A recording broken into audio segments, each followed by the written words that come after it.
Thompson Irakoze can only reach the house he used to live in by boat. These days, his neighborhood in Bujumbura, the capital of Burundi, is deserted.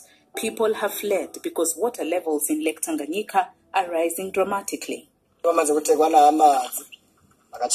the neighborhood was flooded, the residents fled to places that were still dry to try and build small settlements there. Hundreds of families have taken refuge on higher situated grounds.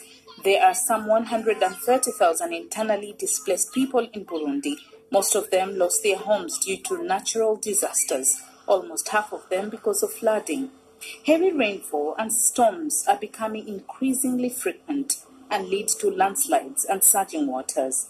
In the last decade, Lake Tanganyika's water level has been rising steadily.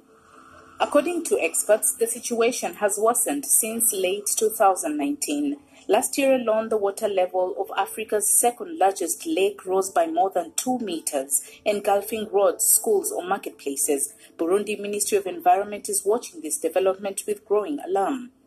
There are abnormally high movements of sediment that then settle in the lake. When there is sediment in the water, it obviously occupies the volume that would normally be occupied by water, so the water level rises. It's a problem that's not only afflicting Burundi. Lake Tanganyika is shared among 4 countries. Everywhere locals are having to leave their homes because of rising waters, which also pose a further threat to many endangered species. The current flooding, Richard Mita says, is widely attributed to climate change. The meteorologist blames massive deforestation.